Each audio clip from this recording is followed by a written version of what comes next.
50-year-old Brian Thompson, the CEO of UnitedHealthcare, was shot and killed in what appears, at this early stage of our investigation, to be a brazen, targeted attack.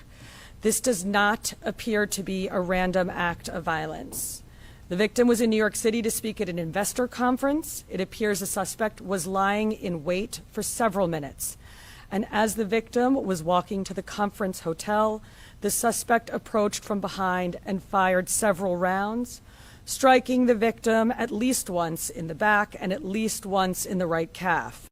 From video, we see at 6:44 a.m., the victim is walking alone towards the Hilton after exiting his hotel across the street. We believe the victim was headed to the Hilton Hotel to attend the United Health Group Investors Conference that was scheduled to start at 8 a.m. The shooter appears to be a light-skinned male. He's wearing a light brown or cream-colored jacket, a black face mask, black and white sneakers, and a very distinctive gray backpack. The shooter steps onto the sidewalk from behind the car. He ignores numerous other pedestrians, approaches the victim from behind, and shoots him in the back. The shooter then walks toward the victim and continues to shoot. It appears that the gun malfunctions as he clears the jam and begins to fire again. About an hour and 20 minutes before the start of the conference, is there any indication that he was going to meet someone? Because it's pretty early. Is he on his way to meet someone there at the conference? He leaves the hotel dressed like he's going to be attending the conference. We're working with his co-workers and other people that he planned on attending the conference with to get that information. But as of right now, he's in charge of the conference, so we believe he was getting there to help set up. Okay, and then just the city bike, if I may. Do we know where that city bike is now? Does he dock it, or does he keep riding it? We're still tracking video. The last we see with him on that bike is in Central Park. Is there a way to track that bike? There are GPSs on those bikes. We'll be working with the company. All right, we're going to move over. We're going to go NJ Burkett. Thank you. Chief, were any words exchanged? If so, what were the words? I'm told a cell phone was recovered in an alleyway on his escape route. Does that appear to be connected to the suspect? We're working through that cell phone. Obviously, we'll be processing it forensically. And as far as words being exchanged, we do not have audio of the incident. We only have the regular video. But nothing from witnesses? Nothing from, well, there was one witness standing right next to the victim when he was shot. We're still trying to identify that victim. Excuse me, that witness. We're going to go over to Aaron Katursky. Thank you. Chief, was he checked into the hotel across the street alone? Was he in the city alone? Was he accompanied by anybody? Did he have any known enemies or anyone that you've been able to find so far? Like I said, we're reaching out to law enforcement in Minnesota, and we're also interviewing his co-workers and family members to see if there have been any specific threats against him in the past. As far as who was he in the hotel with, we're doing a search warrant in his hotel room right now. That might lead us, give us some more information. All right, we're going to go over to Dean Moses. Couple of questions. One, based on the surveillance you've seen of this individual, do you feel like he's professional? You mentioned that he did a bullet spell. Do you feel like this was a professional individual who took this man's life? And also, will it affect in any way tree life tonight? I'll answer the part about whether or not he's a professional. That we have no way of knowing that. From watching the video, it does seem that he's proficient in the use of firearms, as he was able to clear the malfunctions pretty quickly. And this shooting comes on the same day as large crowds gather for the Rockefeller tree lighting. Security is now higher. We have two reports. Anthony Carlo on that heightened security in Midtown, but we're going to begin with NJ Burkett and the shooting itself. He's at the Hilton in Midtown Manhattan. Newt? Yeah, right, Bill, a trove of forensic evidence and now a possible motive that the killer may have had a grudge against the victim's insurance company and acted on it by killing the company's CEO. Yes, insurance company executives do face threats. Brian Thompson apparently was no exception. Crime scene investigators recovered 3 live rounds and 3 spent shell casings just outside the entrance to the Hilton where the gunman had been waiting. In this surveillance video, Brian Thompson strides confidently toward the door as the gunman calmly walks up behind him and draws his gun. With the victim out of frame, it's clear he fires at least 3 times. Thompson will stagger to the wall where he will collapse. He's shot once more while on the sidewalk before the gunman casually walks away. He was last seen on an e-bike before he disappeared into Central Park. This livery driver says he witnessed the shooting. I saw him after he shot him. He ran across the street this way. I tried to take a picture, but it's too far away. It's not that clear, It appears the suspect was lying in wait for several minutes. NYPD Commissioner Jessica Tisch. I want to be clear. At this time, every indication is that this was a premeditated, pre-planned, targeted attack. Thompson was the CEO of UnitedHealthcare, a division of the nation's largest health insurance company, in New York since Monday to attend an investor conference this morning. Police say he walked toward the hotel at 6:44 a.m., where he was met by the gunman. After the shooting, the killer takes off down an alley, then walks to 6th Avenue, where he gets on the e-bike. Seconds later, he's seen riding toward Central Park and is inside the park by 6:48. It's not clear whether any words were exchanged. Investigators later recovered these surveillance images from a Starbucks 1 block north, and a cell phone was found along the escape route.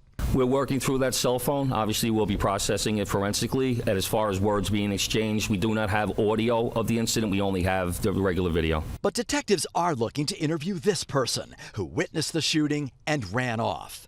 Police officials could not say for sure whether the gun had a silencer, but they believe it is unlikely the gunman was a professional killer. Based on the evidence we have so far, it does appear that the victim was specifically targeted, but at this point we do not know why. This does not appear to be a random act of violence. You'd have to go back 40 years to the murder of Gambino boss Paul Castellano to find a murder in Midtown this brazen. Investigators also say that what is puzzling is that Thompson didn't have a security detail. Live tonight in Midtown, NJ Burkett, Channel 7 Eyewitness News. The suspected gunman has now been on the run since just after 6:45 a.m. this morning. He's believed to have used a silencer. What is the information we have? What does it tell you about the sophistication of this attack? Well, Jake, the details and nuances of this attack are extraordinary. They do betray an astounding level of pre-planning, of organization, and it should also say cool-headedness. And all of those things together would point towards a very competent assassin and potentially even someone who does this for hire. We know first by his use of the weapon. He's carrying a 9mm semi-automatic pistol. It appears to be equipped with some sort of silencer or suppression device. These are not things that you see on everyday, ordinary homicides, drive-by shootings, things like that. This is a pretty advanced piece of equipment. He uses it with great precision. His timing is impeccable. He waits behind the SUV until the target walks past. He steps out behind the target so as not to be seen. He shoots once and then follows it up with 2 additional shots to make sure he's got a complete kill. And of course, he's able to recycle the weapon to clear an ammunition jam in the middle of the attack. That shows a high degree of training on firearms, training that in which you practice over and over how to clear a jam from a gun in the middle of a firefight. He's clearly adept at those skills. And I think the timing and the way he conducts himself also really lend to this impression that this is someone who is very serious and spent a lot of time thinking this through. We really don't know what it was about, but shocked that somebody would be killed in broad daylight in New York. That's really quite shocking. Police say the city is still safe and the lighting will go on as planned. This is a terrible event, but we're going to go on and people are going to enjoy the tree lighting tonight. In New York City, I'm Lee Waldman reporting. Brian was a wonderful person with a big heart and who lived life to the fullest. He will be greatly missed by everybody. Our hearts are broken and we are completely devastated by this news. He touched so many lives. Colleagues, I'm deeply saddened to tell you that earlier this morning, our friend and colleague Brian Thompson was killed just outside our investor conference hotel in New York. There are no words to describe how so many of us are feeling right now. Brian was a truly extraordinary person who touched the lives of countless people throughout our organization and far beyond. It's a terrible tragedy, and I know we are in shock and disbelief. Our hearts are with his family, especially his mom, his wife Paulie, his brother, and his 2 boys who lost their father today. Please keep them in your thoughts and prayers, and be assured we'll be there for them. I hope you, will now all do the same for one another as we all grieve together during this awful time. Brian Thompson was promoted to CEO of UnitedHealthcare in April 2021. He managed a division that employs about 140,000 people and offers insurance to both individuals and companies. When asked if he had any enemies or threats against him, police said they were still interviewing family and colleagues. So who was Brian Thompson? Eyewitness News reporter Joe Torres has been looking into the slain CEO's background. Joe? Sandra, a horrifying and shocking act of violence. That is how Senator Amy Klobuchar described the cold-blooded killing of Brian Thompson. Thompson, as we mentioned, was the CEO of UnitedHealthcare, a company based in Minnesota. But he was in Manhattan for an annual conference at the Hilton when his life was cut short this morning by a murderer in Midtown. Brian Thompson was 50 years old, 50. And while his business acumen and leadership skills paved the way to a prosperous and privileged career in the healthcare industry, it was his roles as husband and father of two that meant the world to his family. We are shattered to hear about the senseless killing of our beloved Brian, wrote his wife Paulette in a statement. Brian was an incredibly loving, generous, talented man who truly lived life to the fullest and touched so many lives. Most importantly, Brian was an incredibly loving father to our two sons and will be greatly missed. For the last 3 years, Thompson served as the chief executive officer of UnitedHealthcare, the health benefits business of its parent company, UnitedHealth Group, the country's largest private health insurer. Before holding the company's top spot, Thompson oversaw United's government programs from 2019 to 2021, a responsibility that added to his management of the company's Medicare and retirement division. He kicked off his career with United 20 years ago as the director of corporate development before working his way to CEO. A statement issued by United Health Group said, Brian was a highly respected colleague and friend to all who worked with him. We are working closely with the New York Police Department and ask for your patience and understanding during this difficult time.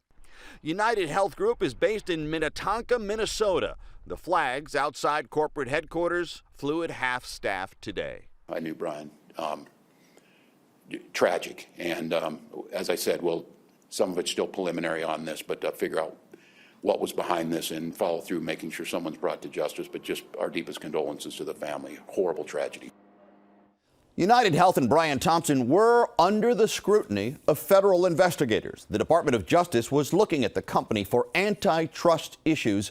Mr. Thompson dumped more than $15 million in stock before telling investors or the public about the federal investigation. Police say the gunman then fled on an e-bike into Central Park. Investigators released these images Thursday morning of a person of interest they want to question in the case, taken at a hostel on the city's Upper West Side. At this hostel, they said they had this individual who had the same coat, who was wearing a mask. He almost never took it down. Except for one brief moment at the front desk, say police, who interviewed several people at the hostel. They remembered that person. So he's a person of interest, and they want to get him identified to determine if he is their suspect or he can be eliminated. While police work that lead, new clues are emerging on the bullets themselves, according to several law enforcement officials. The words delay and depose were discovered on ammunition found at the scene. Depose was etched into a shell casing from a fired round. Delay was on a live round that wasn't fired, but ejected when the shooter was clearing a jam.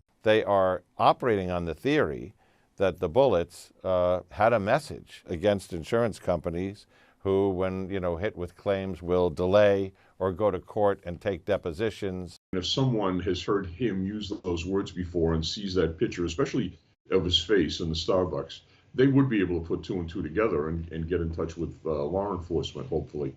I'm Laura Aguirre reporting.